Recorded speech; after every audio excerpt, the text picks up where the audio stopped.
Listo, buenos días. Buenos días para todos. El día de hoy vamos a hablar acerca de ectropión inferior y manejo de retracción del párpado inferior posterior a la blefaroplastia. Mi nombre es Carlos Andrés Pérez Rodríguez, residente de oftalmología de la Pontificia Universidad Javeriana de Cali.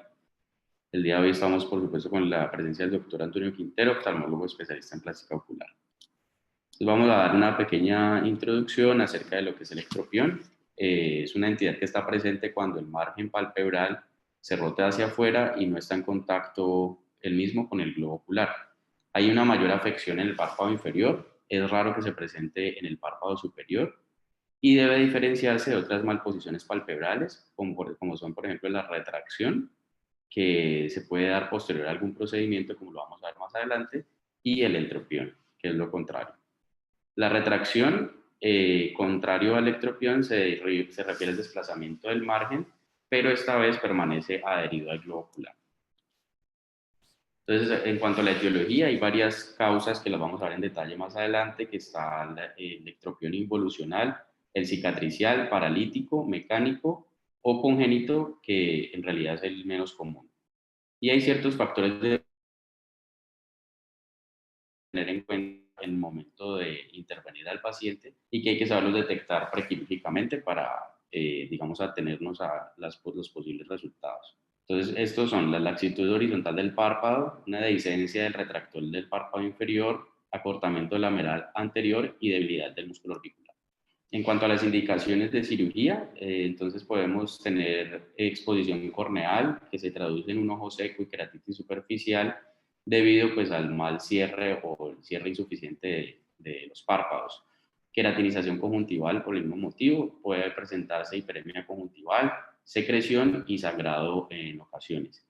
Y también hay pacientes que cuentan con lagrimeo debido principalmente a que por digamos, la retracción del párpado, el punto lagrimal se desplaza hacia afuera, entonces no hay cómo drenar la lágrima, esta se acumula y por lo tanto pues el paciente va a manifestar esta sintomatología. Y la otra indicación es cosmética, que haya una inconformidad estética por parte del paciente y quiera mejoría pues de su apariencia. En cuanto, pues las técnicas quirúrgicas van a variar de acuerdo a una continuación. Por ejemplo, en electrocución involucional, en esta ocasión se afecta principalmente el párpado medial de manera inicial, pero al progresar la versión se extiende lateralmente dependiendo de la dehiscencia del retractor y la laxitud del músculo del horizontal, la laxitud horizontal, perdón. Electropión medial leve, sin laxitud horizontal significativa, se trata con un procedimiento del uso medial, que vamos a darle en detalle más adelante, y consiste en es el que vemos en la imagen, y consiste en una decisión de un rombo de conjuntiva debajo del punto inferior. Y posteriormente se realiza un cierre de conjuntiva para inversión del punto.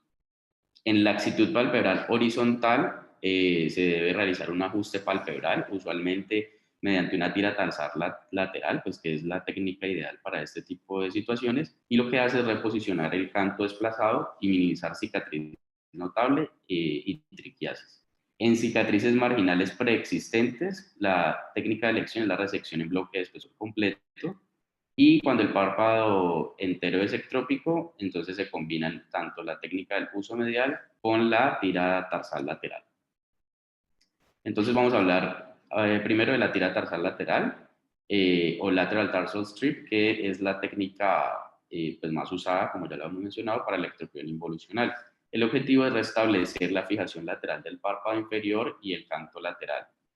El párpado se va a fijar dentro del periósteo y el borde orbitario. En términos generales, la tira tarsal lateral se crea luego de la separación de las lamelas anterior y posterior. Se realiza una remoción de los folículos de las pestañas, una unión mucocutánea, y epitelio conjuntival con liberación de retractores palpebrales. La longitud de la tira va a depender del grado de laxitud del párpado y debe evitarse un ajuste excesivo, porque podríamos tener pues, resultados contrarios a los que queremos lograr. Entonces, el primer paso de la tira tarsal lateral es realizar una cantotomía lateral, de identificarse el pilar inferior del tendón cantal y realizar una cantolisis inferior.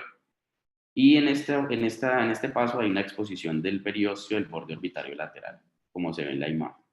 Ahorita vamos a ver un video donde puede quedarnos un poco más claro. El segundo paso es determinar la longitud de la tira tarsal y el grado de ajuste del párpado, dirigiendo manualmente el párpado inferior lateralmente, como vemos acá, a la tensión deseada y se marca el nuevo ángulo cantal propuesto. Entonces, esta es la marca del ángulo cantal propuesto y se realiza una incisión subciliar a lo largo de la longitud deseada de la tira con una elevación del pequeño flap de músculo de piel resultante. Hay algunos cirujanos que realizan la marcación antes de iniciar el procedimiento. Cuarto, hay una incisión de la línea marcada, entonces se realiza una excisión del margen del párpado anterior restante con folículos de pestañas y del epitelio mucocutáneo del margen lateral palpebral posterior. Se realiza una liberación de la conjuntiva y retractores de párpado. Como quinto paso, entonces se realiza una cauterización superficial del epitelio de la conjuntiva tarsal y una disección del bolsillo medial del periósteo medial hacia el pilar superior del tendón cantal lateral. Sexto, entonces debe asegurarse la tira tarsal al periósteo dentro del borde orbitario usando suturas tipo colchonero con prolene, bicril o mercilene de acuerdo a la disponibilidad o preferencia del cirujano. Se realiza una reformación del ángulo cantal lateral y un cierre del orbicular usando bicril 6 ceros usualmente, y una reparación y cierre de piel con sutura absorbible 6 ceros. Entonces aquí tenemos un video donde podemos ver un poco más claro pues, el procedimiento.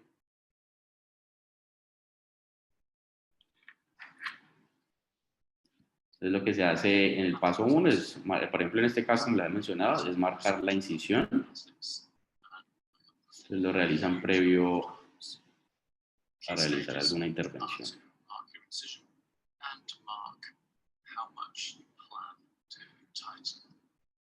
El segundo paso es poner la anestesia local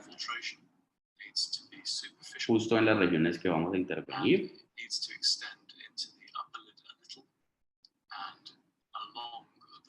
Usualmente es lidocaína con epinefrina.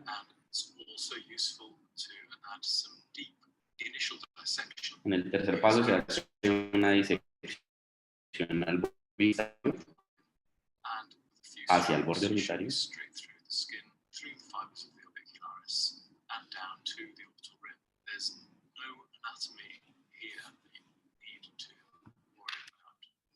Y se hace disección de los tejidos para llegar lo más cercano posible a dicha estructura.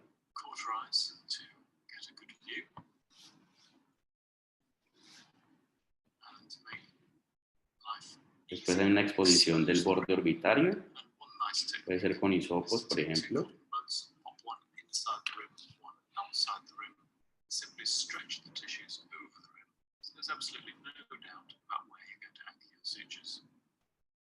Ahí se realiza un corte del tarso.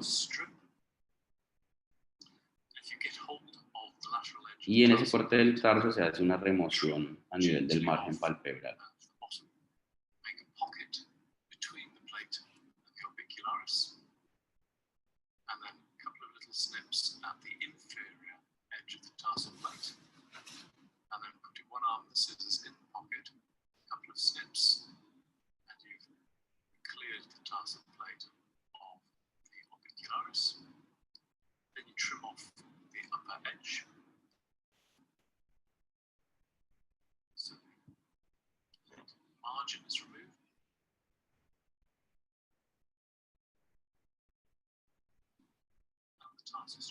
Posterior a esto se hace una sutura al borde con prolene de anterior a posterior.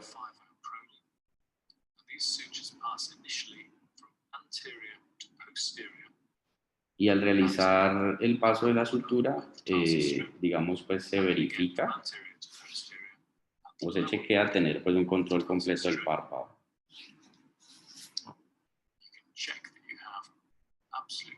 Es lo que hace él allí. Ya una vez pues que se asegura que estamos con el párpado controlado, se pasa al punto desde el inferior del borde palpebral hacia el borde donde está localizado el borde orbital.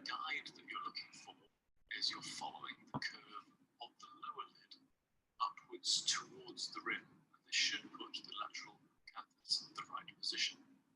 However, always double check before closing.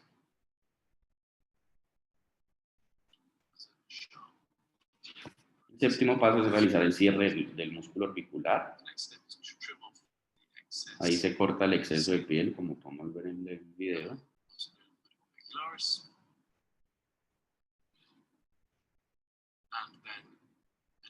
Y luego se realiza un punto de sutura profunda para el cierre adecuado de los tejidos.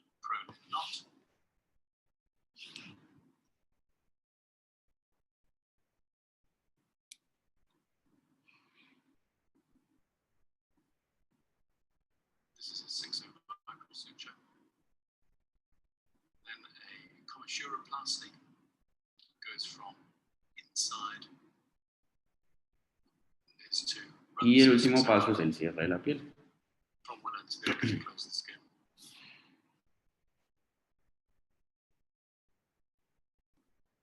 The scar from a lateral tarsus. I advise the patients to keep these sutures. Sí, este es más o menos el resultado que se obtiene finalmente.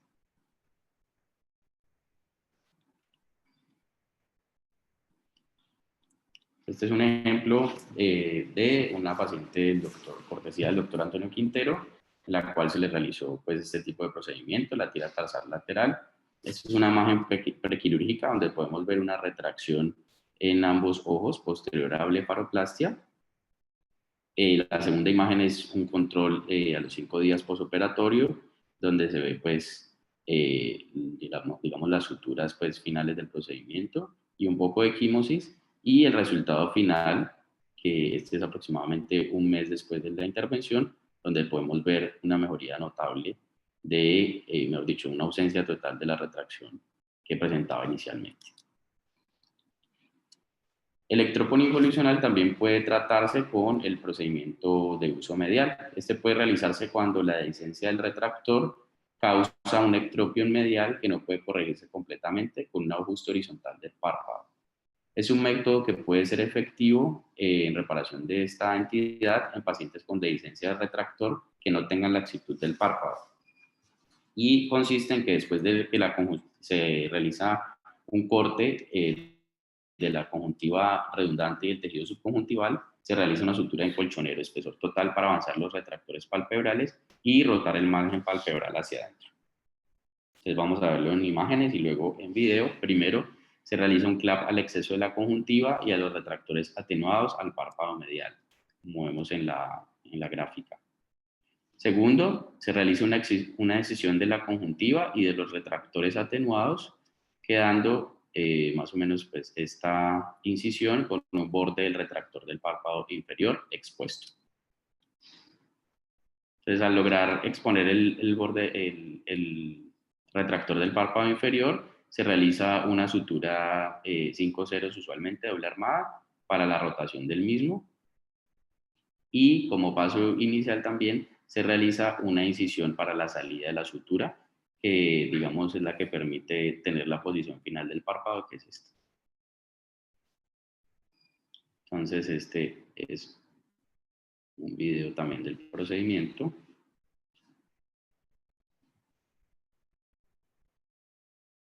Entonces el primer paso también es la anestesia local,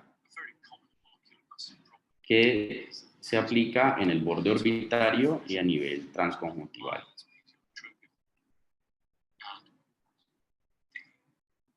Spindle or spiraling suture is a very useful technique to invert the medial edge of the lower lid.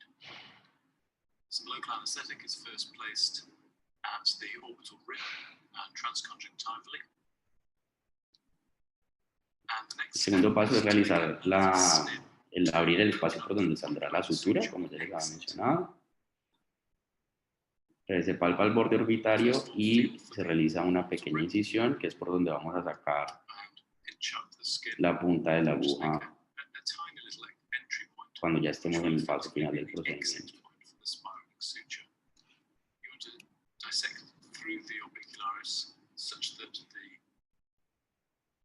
Siguiente paso es el enganchar los retractores.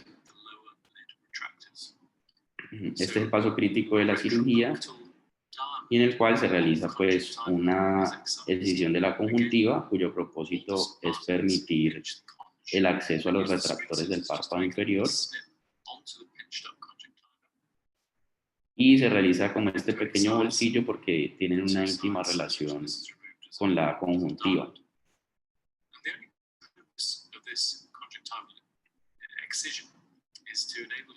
Entonces, la idea es tener acceso completo y tomar solamente los retractores.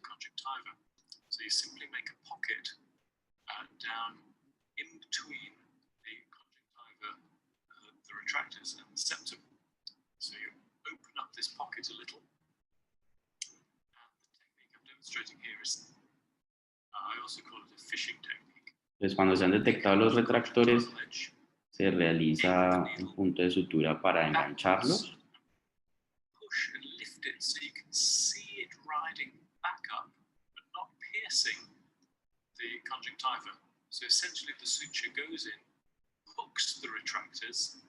Entonces, la idea es empujarlos y levantarlos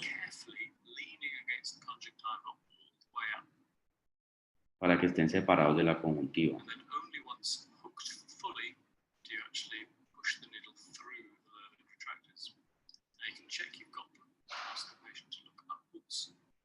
Entonces puede realizarse como una verificación de que así sea. Y se le pide al paciente que mire hacia arriba sintiendo pues un poco de tensión y hacia abajo también sintiendo una especie de tirón. El cuarto paso es, digamos, pasar la sutura por la incisión realizada inicialmente.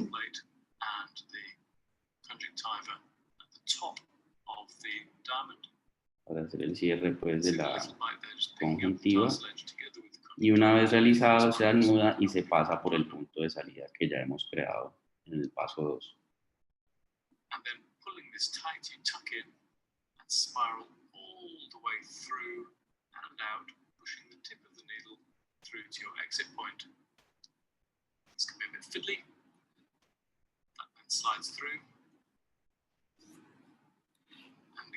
So the tip of the needle goes back through the conjunctiva now, just inferior to the diamond, and pushes all the way through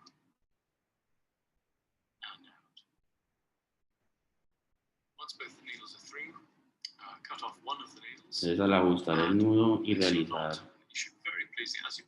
debe verse esta retracción, perdón, esta inversión del párpado, para estar seguros pues que se realizó el procedimiento adecuadamente y que hubo pues un control sobre los retractores.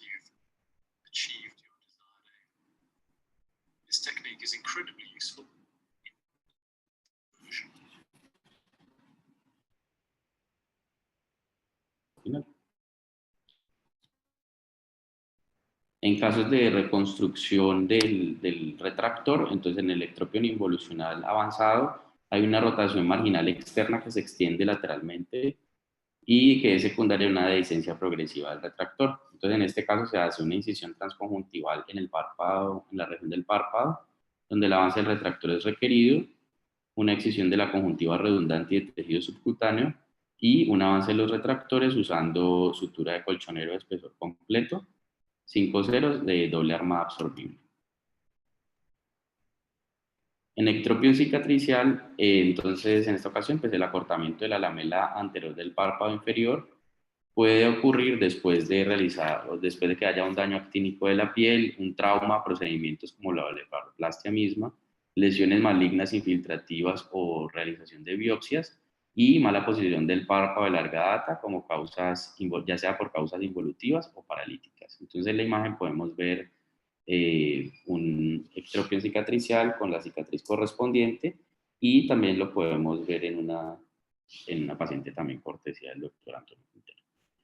Entonces, inicialmente puede realizarse con colgajos cutáneos, se realiza con plastia en Z, que es la que vemos aquí en la imagen, u otros colgados locales que pueden ser eficaces para aliviar la tensión de la piel en el margen del párpado. Entonces, la aplastia en Z permite como darle una elongación al párpado y permite pues que no sea tan rígida su estructura.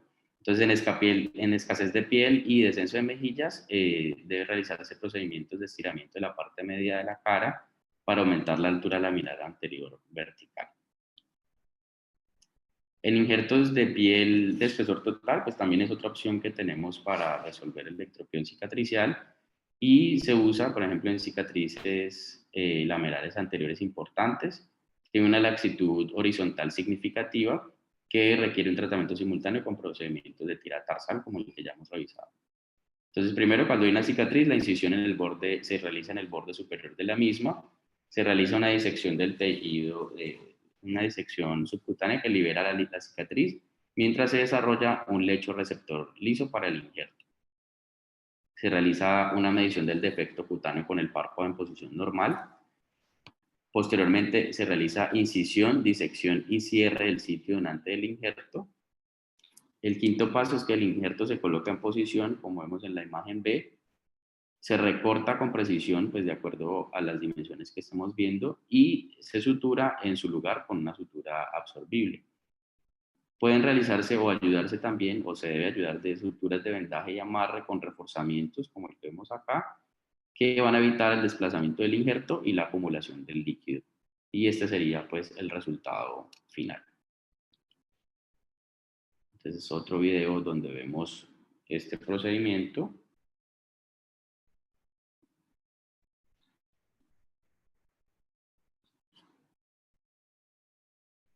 Este es un video de la Universidad de Iowa y ellos inician con realizando pues una incisión para liberar el área de deficiencia de la lamela anterior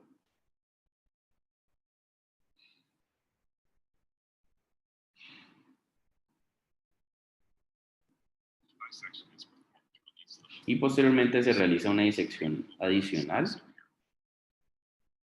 para liberar el párpado inferior. As with almost every lower lid mount position, horizontal lid tightening will be performed. In this case, the lateral tarsal strip is fashioned.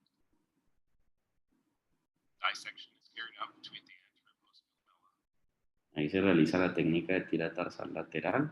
The strip is then sutured to the lateral oval rim at the level of Whitnell's tubercle with a 4-0 purslane suture.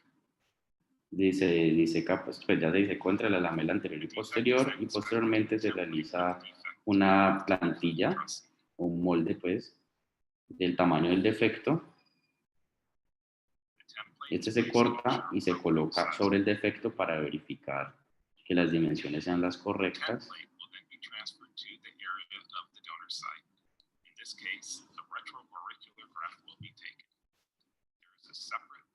Luego de eso se transfiere pues al sitio donante, que en este caso es un tejido retroauricular.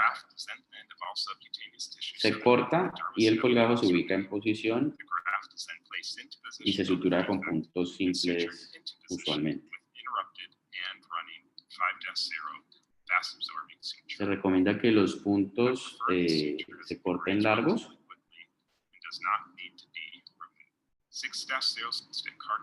Y se haga una aplicación de ungüento antibiótico.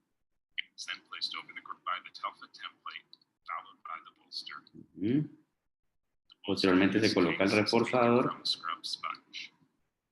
En este caso es una esponja y se deja por una semana para evitar el desplazamiento del injerto y la acumulación de líquido en el mismo.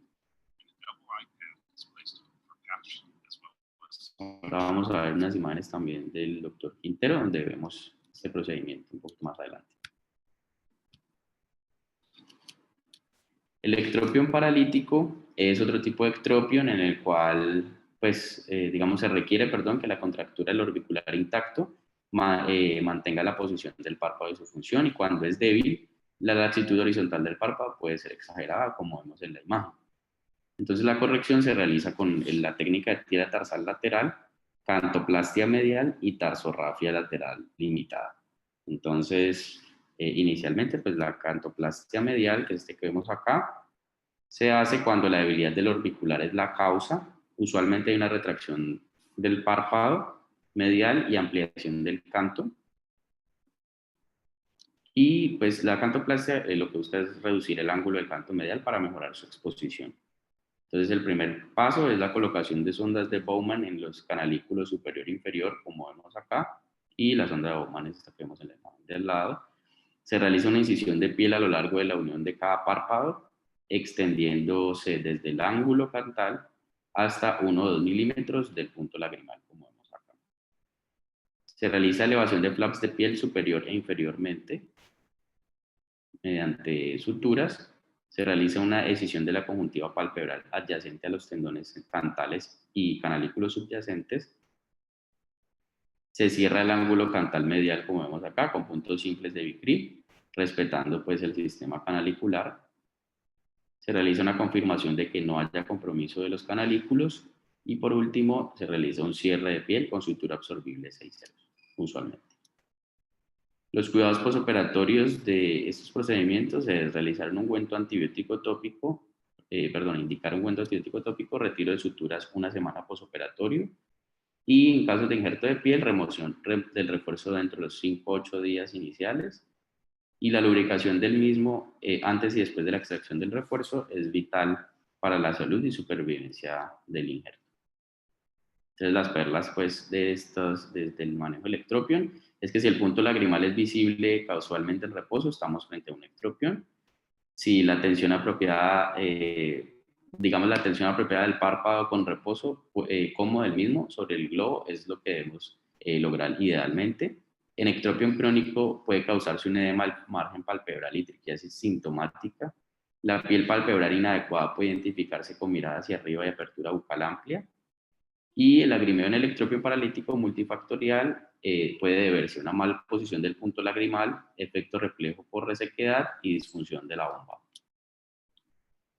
Entonces vamos a hablar ahorita acerca de un artículo titulado Manejo de la retracción del párpado inferior posterior a una blefaroplastia.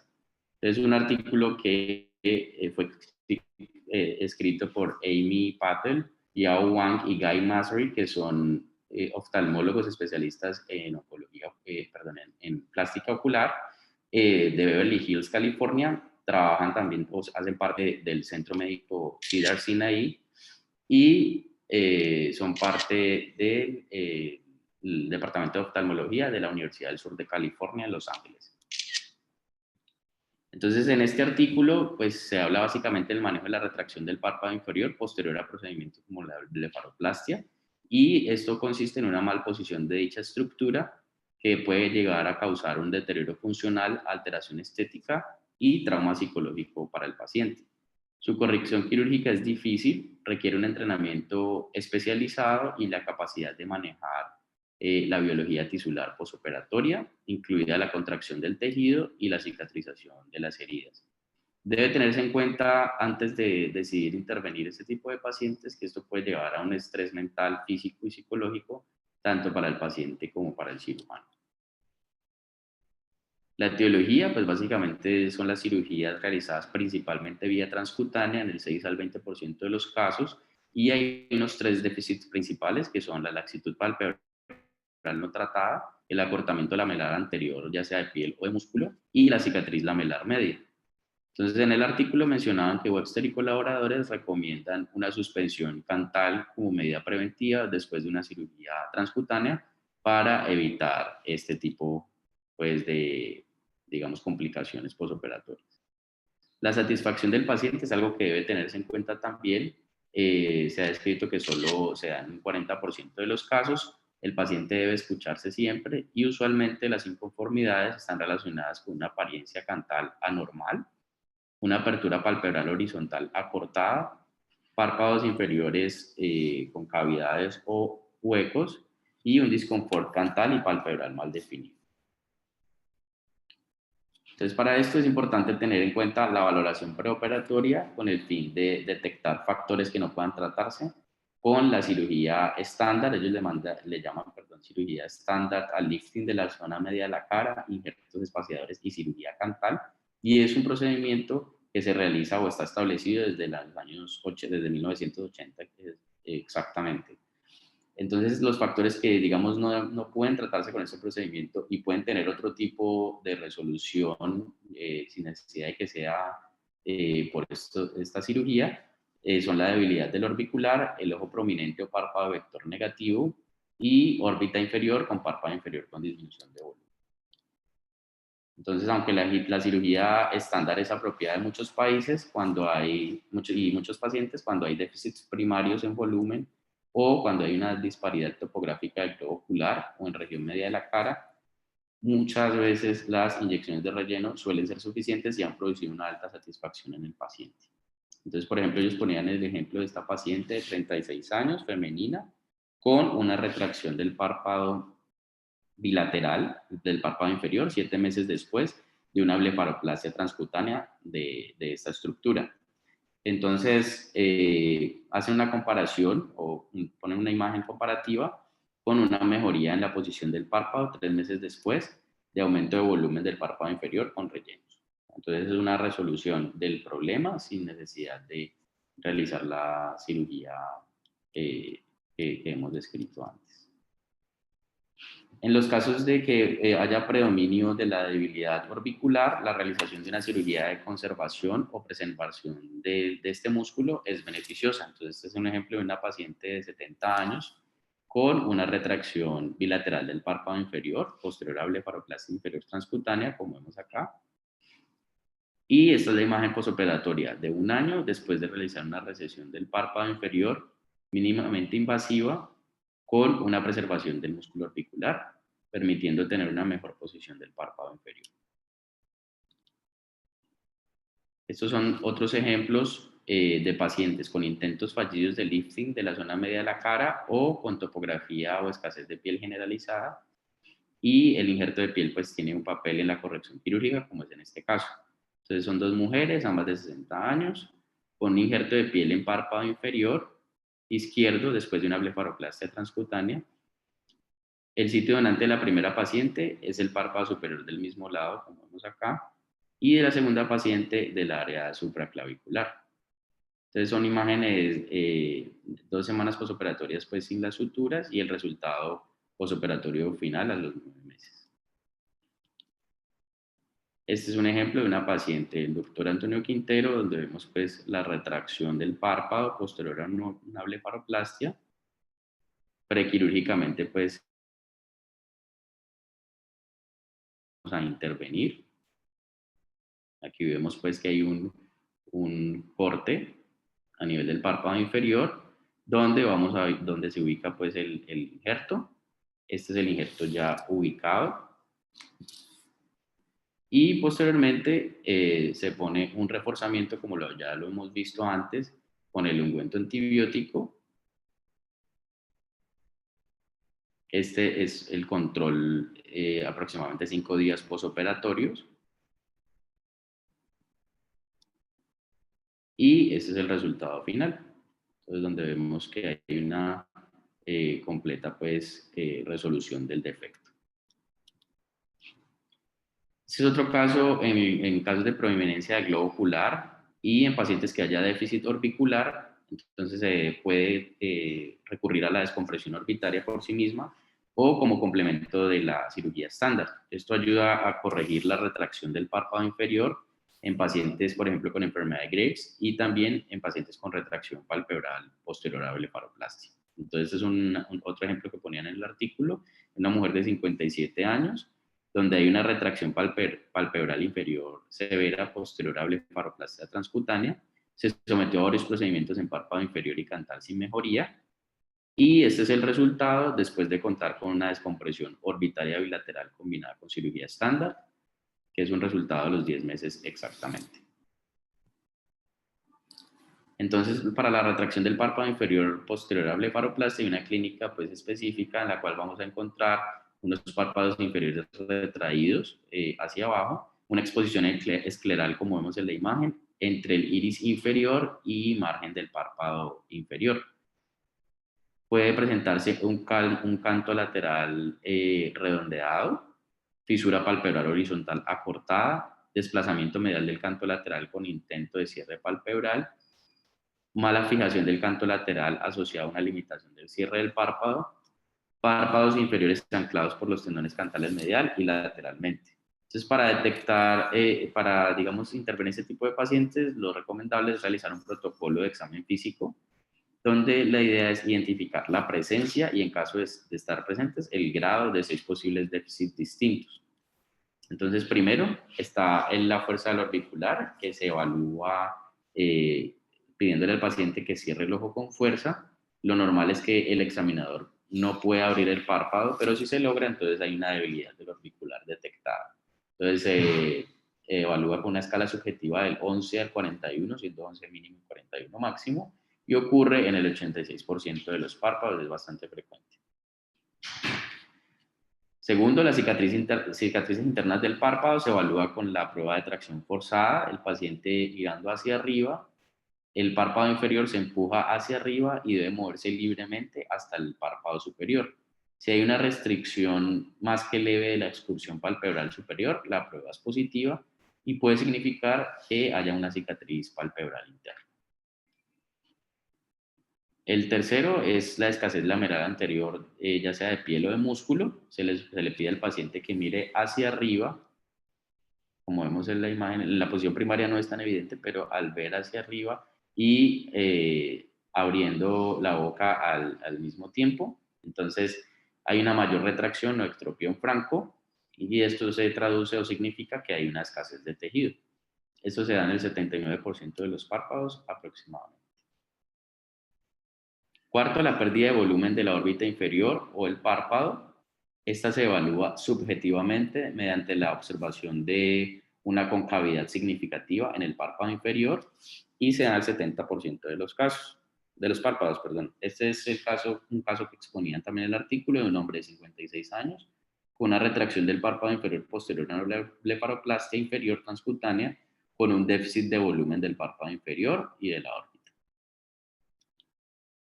Quinto, la topografía de vector negativo del globo ocular a la mejilla. Entonces, lo que se hace es evaluar el paciente en vista sagital. Si la punta de la córnea, como vemos aquí en ambos pacientes, se proyecta más anteriormente que la región media de la cara, que sería esta región de acá, entonces hay un vector negativo y se da en un 65% de los casos, y es otro factor que puede explicar, pues, el resultado posterior a la blefaroplastia. Y sexto, la laxitud del párpado. Entonces este se evalúa con un chasquido de párpados, en el cual en la imagen B, en la imagen A, perdón, el examinador tira el párpado inferior hacia abajo y luego lo suelta. Lo normal es que el párpado, pues, regrese a su posición original rápidamente y sin necesidad de parpadeo, pero si esto no ocurre, estamos frente, pues, a una prueba anormal. En la prueba de distracción, el párpado inferior se separa del globo. Si el párpado se puede sacar a 8 milímetros o más de la córnea, la prueba es anormal, y esto se da en el 62% de los párpados. Entonces, hablando ya del procedimiento como tal, la cirugía estándar, que consiste, recordemos, en levantamiento de la zona media de la cara, injertos espaciadores y suspensión cantal.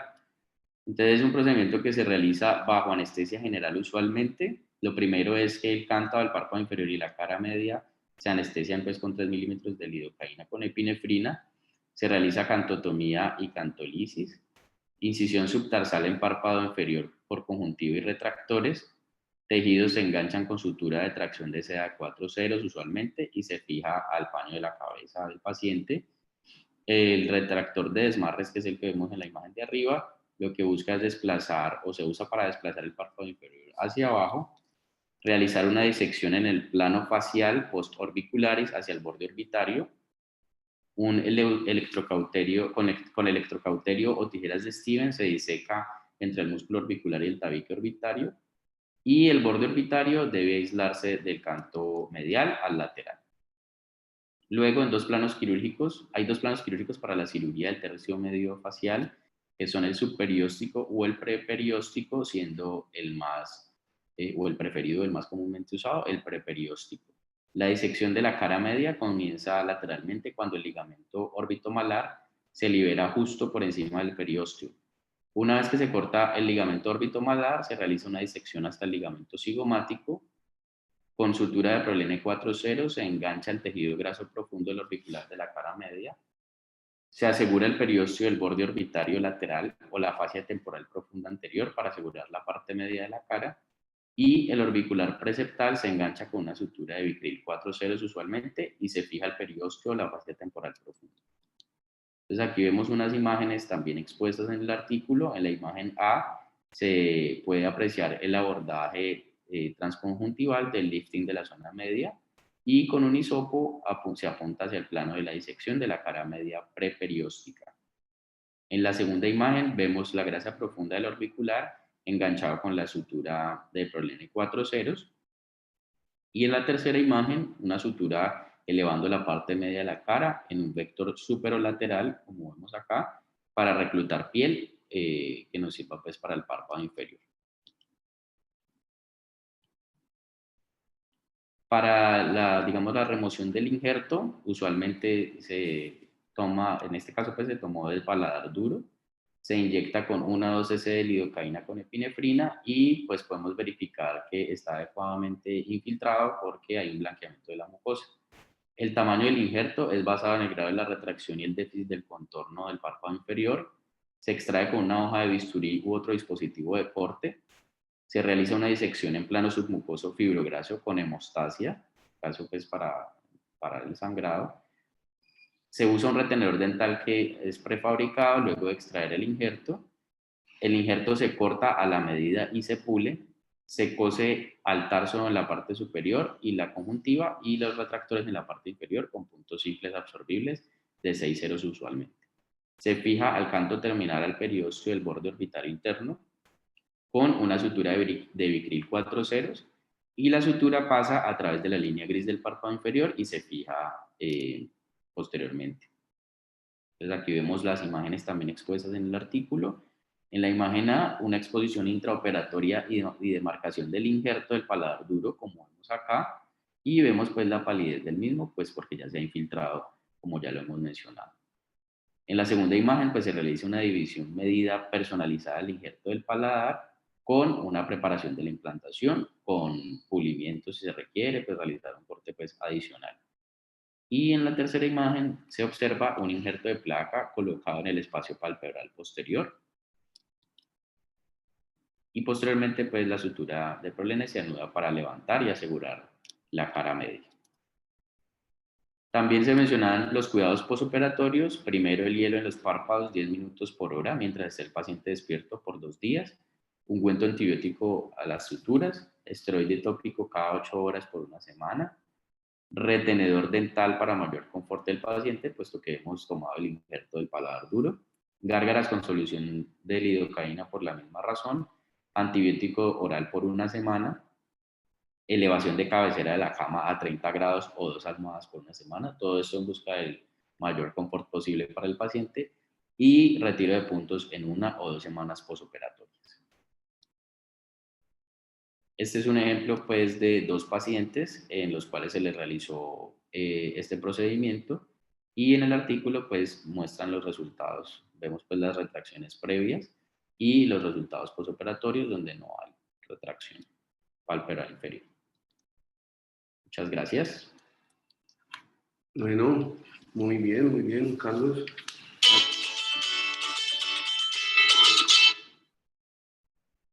¿Alguna pregunta, Sebastián, Valeria, Valentina? ¿Alguna pregunta?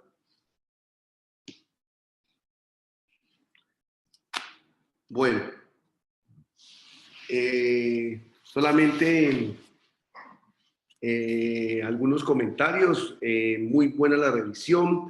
Pues cuando estamos ante pacientes posoperatorios, o sea que vamos a programar para una blefaroplastia, importantísimo la evaluación prequirúrgica.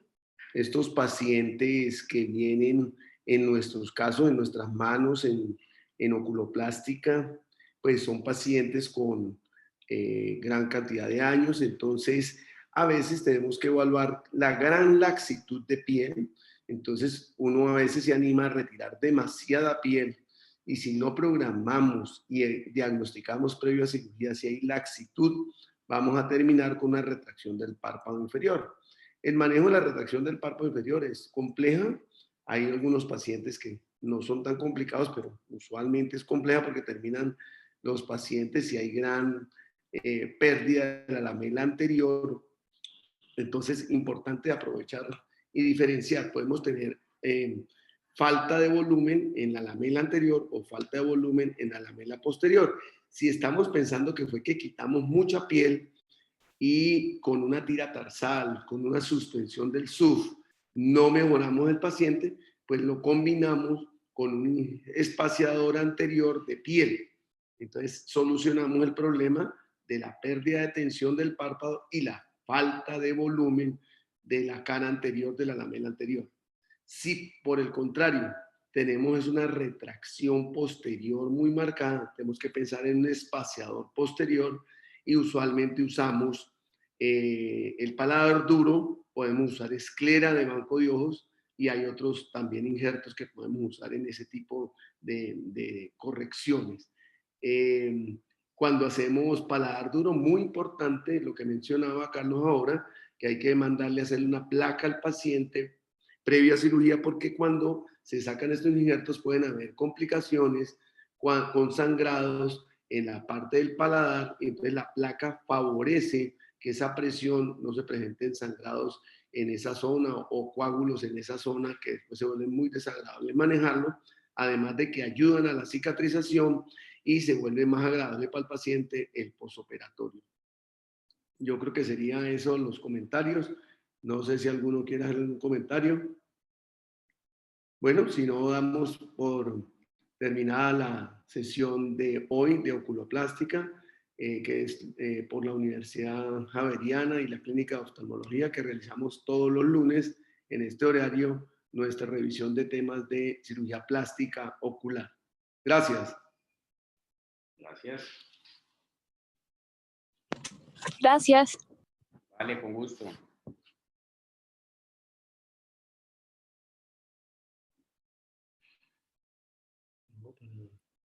¿Para salir de ahí?